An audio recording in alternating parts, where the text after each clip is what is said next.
Diliprao Kadale Patil BKP मराठीमध्ये आपलं सर्वांचं स्वागत। आज नवीन दिवस, नवीन विषय, नवीन दिवसाची नवीन अशी चर्चा।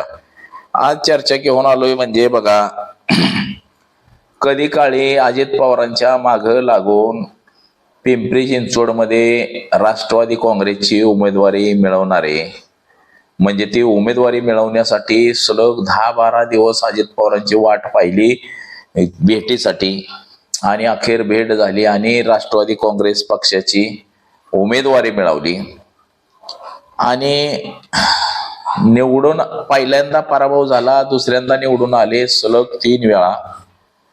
पुन्हा अपक्ष आमदार। आज भारतीय जनता पक्षामध्ये सर्वोच्च स्थान असलेला नेता म्हणजे महेश लांडगे, आणि दुसऱ्या बाजूला ज्यांनी राजकारणात आणलं ते अजितदादा, ज्यांच्या भेटीसाठी आतुर व्हायचे असे महेश लांडगे, त्यांना सुद्धा दादा म्हटलं जातं, महेश दादा।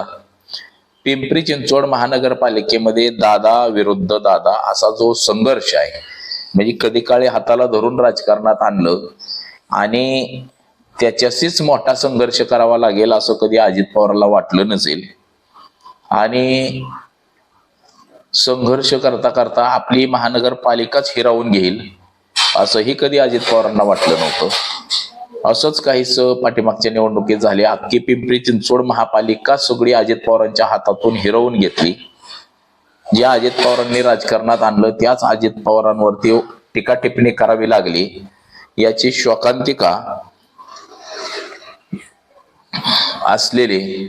तर याच विषयाची आज चर्चा घेऊन आलोय। तर चला, सर्वप्रथम आपण जर चॅनल सबस्क्राईब केला नसेल तर चॅनल सबस्क्राईब करावा ही सर्वांना विनंती, आणि चला चर्चा सुरू करू।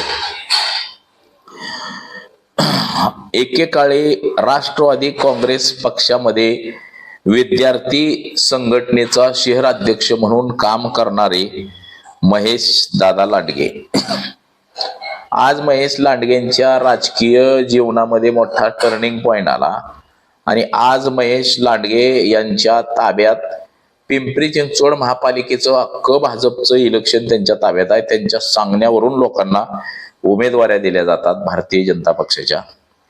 कधी काळी अजित पवार यांच्या सानिध्यात राहिलेले, अजित पवारांचे एकदम जवळचे समजले जाणारे, अजित पवारांकडून नगरपालिकेचं तिकीट मिळावं म्हणून प्रयत्न करणारे महेश लांडगे यांचा आणि अजित पवारांचाच आज खरा संघर्ष सुरू झालेला आहे। पिंपरी चिंचवड महापालिका हे सोन्याचं अंड देणारी कोंबडी म्हणलं जातं। आशिया खंडातील सर्वात श्रीमंत महानगरपालिका म्हणून त्या महापालिकेकडे पाहिलं जातं, आणि ही महापालिका कायमस्वरूपी अशी अजित पवारांच्या ताब्यात राहिलेली आहे, आणि या महानगरपालिकेवरती भारतीय जनता पक्षानं कब्जा मिळवला। याचं दुःख अजित पवारांच्या चेहऱ्यावरती ते कायमस्वरूपी दिसून आलेलं आहे, की पिंपरी चिंचवड एवढं एक चांगलं शहर बनवलं आणि त्या शहर आपल्याकडून आपल्याच चेल्यानं हाताखाली काम करणाऱ्या माणसानं कसं हिसकावून घेतलं, हे अजित पवारांच्या मनामधली जी सैल ही कायमस्वरूपी राहिली आहे। महेश लांडगे यांचा जर इतिहास आपण पाहिला तर महेश लांडगे हे नगरपालिका नगरसेवक म्हणून निवडून येऊन त्यांचा म्हणजे सुरुवातीचा त्यांचा कार्यभार हा विद्यार्थी संघटनेचे अध्यक्ष, राष्ट्रवादी काँग्रेस विद्यार्थी संघटनेचं पिंपरी चिंचवड शहराध्यक्ष म्हणून काम पाहणारा एक तरुण कार्यकर्ता आमदारकीपर्यंत पोहोचला गेला। परंतु जेवढे वर्ष पक्षात राहिला तेवढे वर्ष पक्षानं मोठं पद असं दिलं गेलं नाही। 2014 साली अपक्ष उमेदवारी भरून विलास लांडे सारख्या मातब्बर नेत्याला पराभूत केलं गेलं, आणि निवडून आल्यानंतर भारतीय जनता पक्षाच्या सोबत गेले, भारतीय जनता पक्षामध्ये प्रवेश केला। तर पिंपरी आणि चिंचवड यामध्ये असलेला जो भोसरीचा एरिया होता, हा हद्दवाढीच्या ह्याच्यात लोकसंख्येच्या ह्याच्यामध्ये भोसरी हा विधानसभेचा सेपरेट मतदारसंघ बनला गेला, आणि स्वतंत्र मतदारसंघ बनवून त्याचं प्रतिनिधित्व हे विलास लांडे करत होते। परंतु काही काळानं त्या विलास लांडेंच्या हातून सुद्धा भोसरीचं प्रतिनिधित्व हिरावून घेणारे महेश लांडगे यांचा आता विलास लांडे आणि महेश लांडगे असं बराबरी केली जात नाही. आता बराबरी ही अजित पवार आणि महेश लांडगे अशी केली जाते. राष्ट्रवादी काँग्रेसचे विद्यार्थी आघाडीचे शहराध्यक्ष असताना महेश लांडगे यांनी 2002 साली यांना पहिल्यांदा पिंपरी चिंचवड महानगरपालिकेमध्ये पराभव पत्करावा लागला होता. त्यानंतर त्यांनी सतत आपलं काम सुरू ठेवलं. त्यानंतर ते महानगरपालिकेला निवडून आले. 2007 मध्ये त्यांचा स्थायी समिती अध्यक्ष पदावरती दावा असताना सुद्धा त्यांना डावललं गेलं. म्हणजे त्यावेळेस विलास लांडे यांच्या ताब्यामध्ये पिंपरी चिंचवड महापालिका होती. म्हणजे अजित पवार यांचेच ते कट्टर आणि खंदे समर्थक समजले जात होते. मग राष्ट्रवादी काँग्रेसमध्ये अनेक वर्ष काम केलं. 12 वर्ष राष्ट्रवादी काँग्रेसमध्ये घुसमट होत असल्याचं पाहून महेश लांडगे यांनी भाजपमध्ये प्रवेश केला. ज्यावेळेस विधानसभेला ते निवडून आले त्यावेळेस मात्र त्यांनी इतर ठिकाणी प्रवेश केला. 2009च्या विधानसभा निवडणुकीला सुद्धा त्यांनी राष्ट्रवादी काँग्रेसकडून विधानसभेचं तिकीट मागितलं होतं, परंतु ते सुद्धा त्यांना देण्यात आलेलं नव्हतं. परंतु त्यांनी अपक्ष निवडणूक लढवली पुढे जाऊन. तर भोसरी आणि पिंपरी चिंचवड जो एरिया आहे यामध्ये विलास लांडे गट आणि महेश लांडगे गट असे 2 गट हे राष्ट्रवादी काँग्रेसमध्येच होते आणि ते एकमेकावरती कुरघोडी करण्याचा एकही वेळ सोडत नव्हते. म्हणजे एकही चान्स सोडत नव्हते. लांडगे विरुद्ध विलास लांडे असा जो सामना होता. आता या भागामध्ये सुद्धा बघा शिवसेनेचं बऱ्यापैकी प्रस्त होतं, काँग्रेसचं प्रस्त होतं, परंतु या महापालिकेमध्ये इतर पक्षाचा जास्त टिकाव लागला नव्हता. विलास लांडे आणि महेश लांडगे यांच्यातला जो सत्ता संघर्ष आहे हा कधीच लपून राहिला नाही. महेश लांडगे यांचा 2002 साली राष्ट्रवादीतनच पराभव केला एका गटानं आणि त्यानंतर मात्र त्यानंतरच्या निवडणुकीमध्ये म्हणजे 2002 ची जी निवडणूक होती ही पोट निवडणूक होती. त्यानंतर महानगरपालिकेची निवडणूक लागल्यानंतर मात्र सलग 3 वेळा नगरसेवक म्हणून